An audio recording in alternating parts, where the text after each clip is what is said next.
한국과 등을 돌린 지 이제 한 달. 베트남은 점점 침몰의 길로 빠지고 있습니다.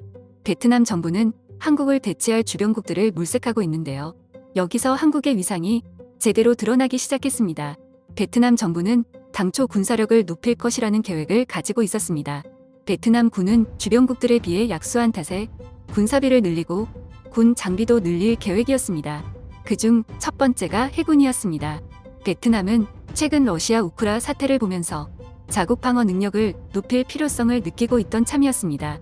이에 따라 판민진 총리는 해군, 육군, 공군을 순서로 하여 군비를 늘리고 무기 도입도 진행할 계획이었습니다. 이 계획을 가질 때까지만 해도 한국과 등을 돌릴 정도의 사이는 아니었기 때문에 대부분 한국산 장비와 기술을 도입할 예정이었습니다. 군사비 증액 예정 날짜가 다가오자 한국과의 신뢰가 발목을 잡았습니다. 이미 한국 정부뿐 아니라 삼성전자를 비롯한 대기업들마저 베트남을 떠나겠다고 선언한 뒤라서 베트남은 더 이상 한국으로부터 지원과 거래를 할 수 없는 상황에 이르렀습니다. 이에 따라 판민진 총리와 베트남 국방부는 해군 장비를 어디서 가져올까 하는 고심 끝에 중국을 선택했습니다. 중국산 장비가 가격이 저렴하기 때문에 당장 빠른 구비가 가능하다고 판단했고, 일본이나 러시아산 무기를 구입할 경우 가격도 비싸고 정치적 문제로도 좋지 않을 거라고 판단하여 중국산을 선택한 겁니다. 여기서 한국과 중국의 차이가 드러납니다. 베트남 국방부가 해군 장비 중에 가장 먼저 구비하려고 했던 게 잠수함인데 중국산 잠수함에서 치명적인 결함이 발견됐기 때문입니다. 당초 베트남 정부는 한국산 잠수함을 도입할 거라는 기대감이 크게 부풀어 있는 상황이었습니다. 잠시 우리나라의 잠수함 기술과 능력을 설명해 드리자면, 최근 우리나라 동해가 잠수함의 천국이라 불릴 정도로 기술력을 높이 인정받기 시작했습니다. 우리나라 동해의 평균 수심은 1700m입니다. 가장 깊은 곳은 3742m에 이르고 면적도 한반도 전체의 약 8배인 100만 제곱킬로미터나 됩니다. 바다 밑 지형이 험하고 한류와 난류가 만나는 지역이기도 합니다. 울릉도와 독도 사이에서는 직경 100km가 넘는 거대한 난수성 소용돌이가 발생합니다. 이런 곳에서는 음파 탐지기가 제 기능을 다하기 어렵습니다. 그래서 동해는 잠수함 천국으로 불립니다. 아무리 덩치 큰 핵 잠수함도 쉽게 찾아내기 어렵습니다. 북한이 잠수함 발사탄도 미사일을 싣기 위해 만든 고래급 잠수함을 동해에서 운용하는 것도 이 때문입니다. 이 잠수함은 울릉도와 독도 사이의 소용돌이 주변에 엔진을 끄고 숨었다가 해류를 따라 움직이곤 합니다. 미국, 러시아, 중국, 일본 잠수함도 동해로 몰려듭니다. 잠수함은 재래식 추진 동력을 쓰는 디젤 잠수함과 원자력 연료를 쓰는 핵 잠수함으로 나눌 수 있습니다. 핵 잠수함의 자망 속도는 최대 시속 46km로 디젤 잠수함보다 훨씬 빠릅니다. 원자력 에너지로 물과 공기까지 만들 수 있어 몇 달씩 수면 위로 떠오르지 않고 잠행할 수 있습니다. 핵 잠수함에는 핵추진 잠수함과 전략핵 잠수함이 있습니다. 핵추진 잠수함은 재래식 탄두가 장착된 SLBM이나 순항 미사일을 탑재합니다. 연료는 저농축 우라늄을 이용합니다. 핵무기는 90% 이상의 고농축 우라늄이 있어야 만들 수 있습니다. 우리나라는 3,000톤급 이하의 비핵 잠수함 18척을 보유하고 있습니다. 최근 국방부는 4,000톤급 잠수함 건조 계획을 공개했습니다. 국방 중기 계획에 따르면 2030년대 초 중반까지 3,000에서 4,000톤급 잠수함 9척이 순차적으로 도입됩니다. 이 가운데 3척이 핵추진 잠수함으로 개발될 가능성을 큽니다. 여기에는 기존의 디젤 엔진이 아닌 원자력 엔진이 탑재될 전망입니다. 배수량이 늘어나는 만큼 SLBM 등 무장 능력과 자막 능력이 크게 강화될 것으로 보입니다. 우리나라는 핵추진 잠수함 개발에 필요한 제반 기술을 이미 다 갖추고 있습니다.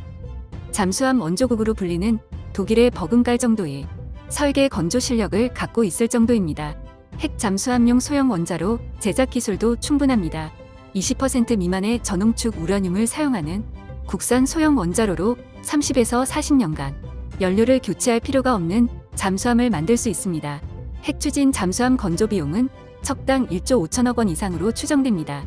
업계에서는 한국 최초의 핵추진 잠수함을 대우조선해양이 건조할 가능성이 큰 것으로 보고 있습니다. 대우조선 해양의 함정 설계 기술 인력은 500명이 넘습니다. 건조 설비도 가장 크게 갖추고 있습니다. 장보고 3,000톤 급 등 국내 최대 규모 잠수함을 만든 경험도 있습니다. 이래서 베트남은 한국산 잠수함 도입에 기대가 절정에 달했습니다. 베트남도 한국의 수준 높은 잠수함을 도입하면 해군 세력 중 상위권에 속할 수 있다는 기대감 때문이었습니다. 그러나 한국과의 관계가 흐트러진 탓에 어쩔 수 없이 중국산 잠수함을 선택하게 됐는데요.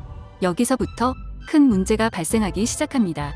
베트남이 중국에서 구매한 잠수함이 인도도 되기 전부터 여러 말이 나오고 있습니다. 베트남 국방부 장관은 기자회견을 통해 중국산 잠수함 구매와 관련해 이상한 점이 많다고 주장했다고 베트남 현지 언론이 보도했습니다. 판민진 총리 내각은 중국산 위안급 잠수함 세척 구매 계획을 확정했습니다. 한국을 대신한 어쩔 수 없는 선택이었습니다.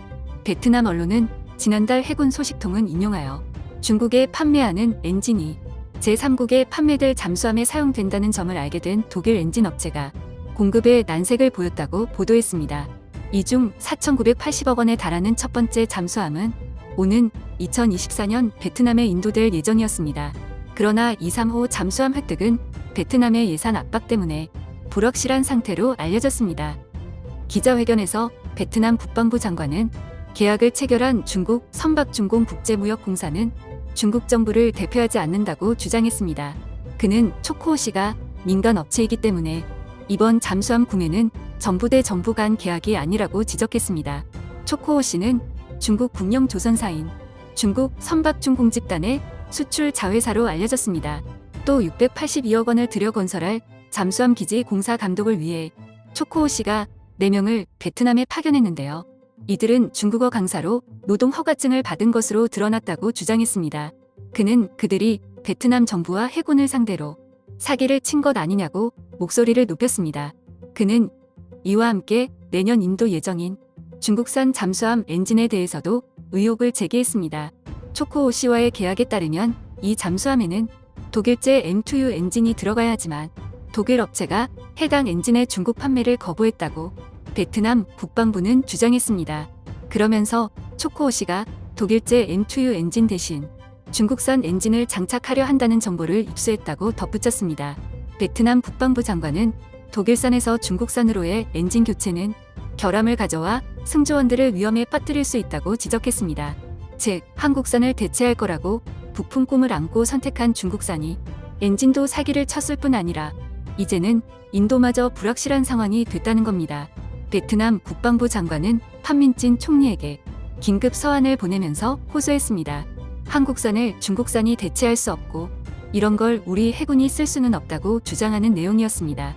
그러면서 한국과의 관계 개선도 필요하다고 주장했는데 판민진 총리는 아직도 이렇다 할 움직임이 없는 상황입니다. 여기서 베트남의 치명적인 문제가 드러난 겁니다. 모든 걸 총괄하는 총리의 판단력이 최악일 뿐 아니라 중국으로부터 사기를 당할 정도로 각 정부 부처 장관급 인사들도 정치 외교 능력이 꽝이라는 건데요. 우리 정부는 베트남에 그 어떠한 도움도 주지 않을 거라는 입장을 고수하고 있어서 베트남만 난처한 상황입니다. 한순간 잘못된 판단으로 베트남은 가장 도움을 많이 준 국가였을 뿐 아니라 경제 의존도마저 가장 높았던 한국을 등지면서 완전 침몰의 길로 빠르게 가고 있다는 겁니다. 베트남 국민들도 뒤늦게 총리 내각에 분노하고 나섰지만 이미 배는 떠난 지 오래입니다. 내용 마치겠습니다. 영상이 도움되셨다면 구독과 좋아요를 잊지 말고 눌러주세요.